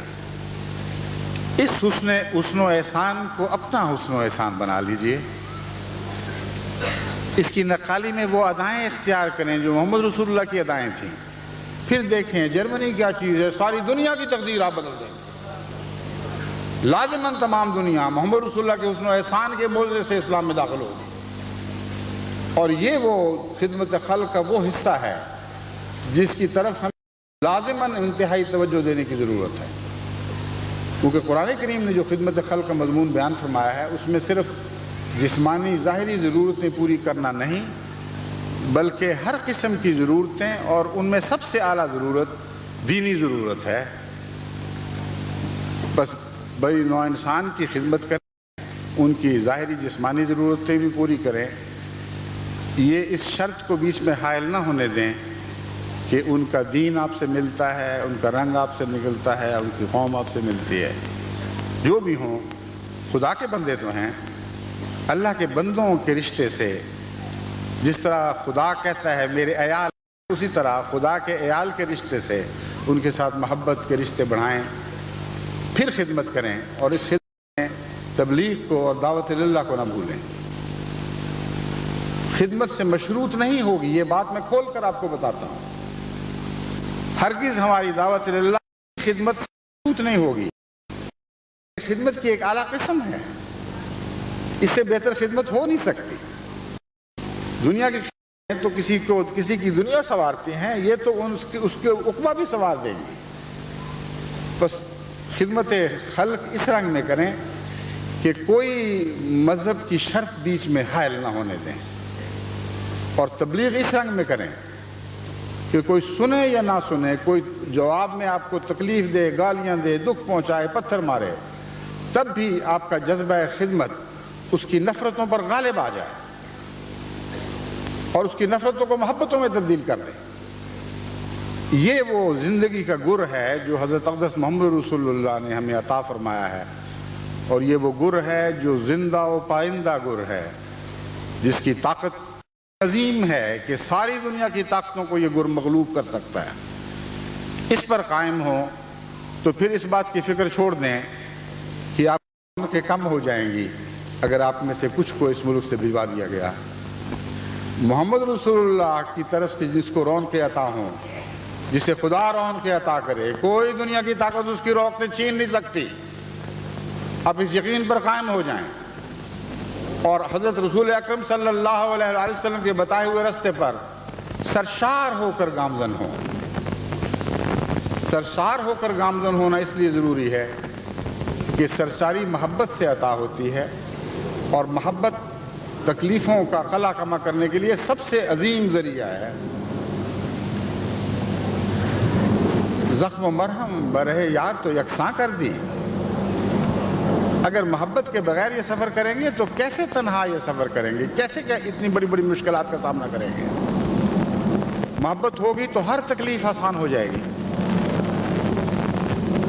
کسی ماں کے بے چین بلکتے ہوئے بچے کو نہیں آپ نے دیکھا کہ کس طرح مائیں راتوں کو جاگ جاگ کر اس کی خدمت کرتی ہے. کبھی آپ کہہ سکتے ہیں کہ ہٹو چھوڑ دو اس کو اور آرام کرو. اس کا تو آرام جہاں اس تڑپتے ہوئے بچے کی خدمت میں ہے. جب تک وہ اپنے اس کی خاطر دکھ اٹھا کر اس کے دکھ کو سکون میں نہ بدل دے، اس وقت تک وہ سکون نہیں پا سکتی۔ بس یہ سب محبت کے کرشمے ہیں۔ بس اللہ سے محبت کریں، اللہ تعالیٰ کی وحدانیت سے محبت کریں، اس محبت کی خاطر، اس محبت کی بنا پر ہر دوئی کو دل سے نکال دیں، تب آپ حقیقت میں خدا نما بن جائیں گے، تب اللہ کا نور لازماً آپ میں اترے گا۔ پھر وہ نور ایسا ہے جو آپ کے سینے سے باہر نکلے گا اور آپ کے گرد و پیش کو روشن کرنے لگے گا۔ اللہ تعالیٰ کی محبت لازماً بنی نوع انسان کی محبت میں تبدیل ہوگی، اور اس محبت کے کرشمے سے، اس کے فیض سے دنیا اسلام کے نور کو حاصل کرے گی۔ دیکھیں بوسنیا میں جو کچھ ہو رہا ہے، اس کے پیش نظر آج بنی نوع انسان میں سب سے زیادہ خدمت کی مستحق یہ قوم ہے۔ دنیا کی تاریخ میں جتنے مظالم ہوئے ہیں، ان میں اس سے زیادہ بھیانک ظلم آپ کو شاید ہی کہیں اور دکھائی دے۔ بالکل معصوم بے قصور لوگ ہیں، صرف ان کا دین اسلام ہے، اس کے سوا ان کا کوئی قصور نہیں۔ ایسے بہیمانہ طور پر ان کو مٹایا جا رہا ہے سرفراز ہستی سے، اس طرح ایک ایک کر کے ان کے ملک کا چپا چپا ان سے چھینا ہے اور ان کو ملک بدل کیا جا رہا ہے۔ کہ یہ تاریخ جو ہم اپنی آنکھوں کے سامنے دیکھ رہے ہیں، یہ گزشتہ ایسی بھیانک تاریخوں کی یاد دلاتی ہے۔ مجھے تو بوسنیا کے افق پر اسپین لکھا ہوا دکھائی دے رہا ہے۔ وہ دماغ، وہ ظالم دماغ جس میں مذہبی تعصب اور سیاسی مسالے دونوں نے مل کر ایک نہایت بھیانک سازش کی تھی کہ کس طرح رفتہ رفتہ سارے ملک اسپین سے اسلام کا صفایا کر دیا جائے، وہی دماغ آج بھی اسی طرح بوسنیا میں کار فرما ہے۔ وہی سازش ہے، وہی کھیلیں ہیں، وہی چالیں ہیں جو چلی جا رہی ہیں، کوئی نئی بات نہیں۔ کیوں آپ کو اسپین کے ساتھ اس کی مثال، اس کی تمثیل دکھائی نہیں دے رہی، اس کی مشابہت دکھائی نہیں دے رہی؟ اسپین میں مسلمان 7ویں صدی میں داخل ہوئے تھے اور 700 سال تک وہاں حکومت کی۔ اگر کچھ تلخیاں تھیں تو 700 سالوں میں ان تلخیوں کا نشان آنا چاہیے تھا۔ بڑی محسن حکومتیں تھیں، رعایا سے بڑی محبت کا سلوک کرنے والی تھی، کوئی ظلم کی داستانیں ان کی طرف ان کے اشد ترین دشمن بھی منسوب نہیں کر سکے۔ اس کے باوجود وہ مسلمانوں کی حکومت یورپ کی سرزمین پر دلوں پر دال ڈلتی رہی، ان پر کھٹکتی رہی، ان کے لیے ایک ذہنی عذاب کا، قلبی عذاب کا موجب بنی رہی۔ 700 سال کے بعد انہوں نے ایسا انتقام لیا کہ اسپین کی سرزمین سے اسلام کا نام و نشان مٹا کے رکھ دیا۔ جو طریق اختیار کیا گیا، اگر آپ اسپین کی تاریخ کا مطالعہ دوبارہ کریں تو آپ حیران ہوں گے کہ بین ہی وہی طریق آج بوسنیا میں اختیار کیے جا رہے ہیں۔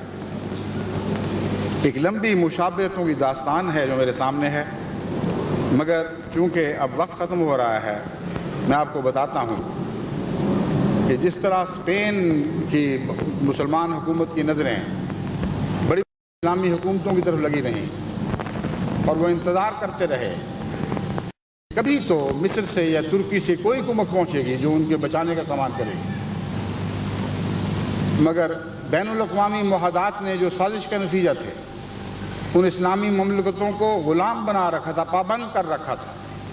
کوئی قوت مصر یا ترکی سے اسپین کی مسلمان حکومت کو بچانے کے لیے نہیں پہنچی، یہاں تک کہ وہ ظالم بادشاہ جس کی حماقتوں اور بے کی وجہ سے اسپین کی سرزمین ہاتھوں سے نکلی ہے، جس کے دوسرے مسلمان حکمرانوں سے جذبہ محبت کے نتیجے میں اس نے اس کو مجبور کیا کہ عیسائی حکومتوں سے کر کے ان کو مٹوانے میں ان کی مدد کرے، آخر اس ذلت و رسوائی کے ساتھ اسپین سے نکلا ہے کہ جس پہاڑی پر چڑھ کر آخری دفعہ غرناطہ کے الحمراء پر اور البیضاء پر نظر ڈالی ہے،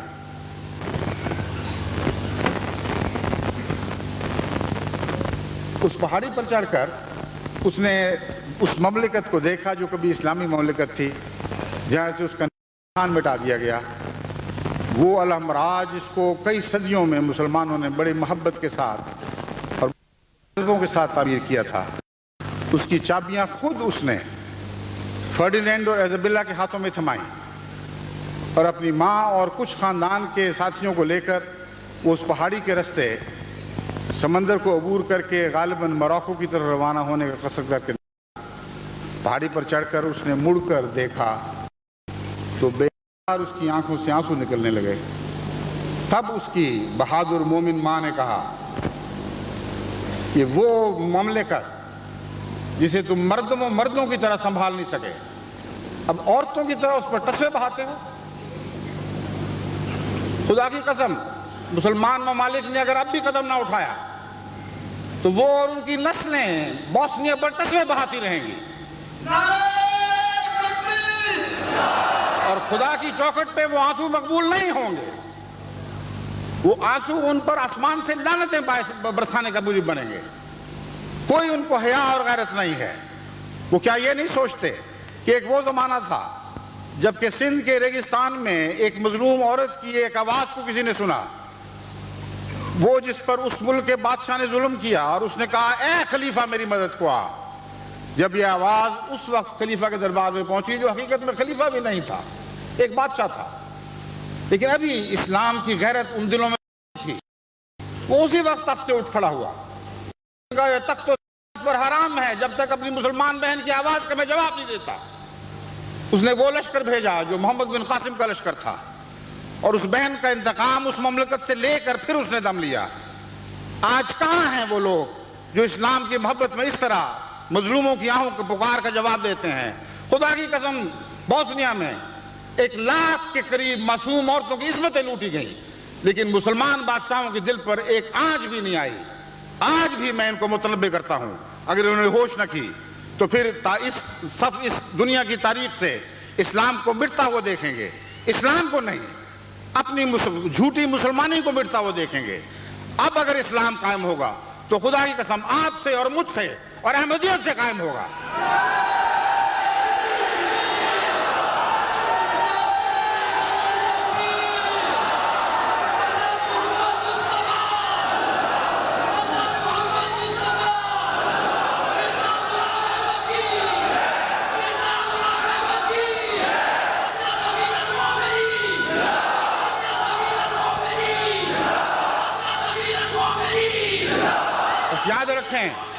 یاد رکھیں، میں نے آپ سب کی طرف سے، تمام دنیا کی احمدیوں کی طرف سے، اپنے بوسنین مظلوم بھائیوں اور بہنوں سے وعدہ کیا ہے کہ اگر دنیا نے تمہیں چھوڑ دیا ہے، خدا کی قسم ہم محمد رسول اللہ کے عشق میں اور خدا کے عشق میں تم سے یہ وعدہ کرتے ہیں کہ ہمیشہ ہمیشہ تمہارے ساتھ، ہاتھ میں ہاتھ پکڑے ہوئے تمہارے ساتھ رہیں گے، تمہارے ساتھ رہیں گے، تمہارے ساتھ رہیں گے۔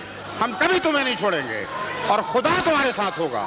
اگر ہم تمہارے ساتھ ہوں گے تو خدا ضرور تمہارے ساتھ ہوگا، بالآخر مظلومیت کو فتح نصیب ہوگی۔ بس اس آخری پیغام کے ساتھ اس عہد پر قائم رہیں۔ میں آج کے اس خطاب کو ختم کرتا ہوں۔ آئیے اب دعا میں میرے ساتھ شامل ہو جائیں۔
آمین.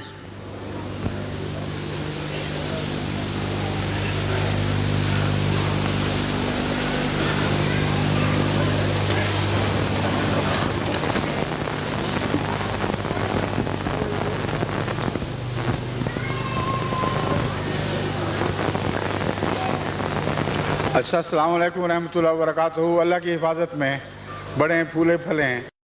اللہ ہمیشہ آپ کے ساتھ ہو، ہمیشہ آپ کے ساتھ ہو، ہمیشہ آپ کے ساتھ ہو. السلام علیکم ورحمۃ اللہ وبرکاتہ.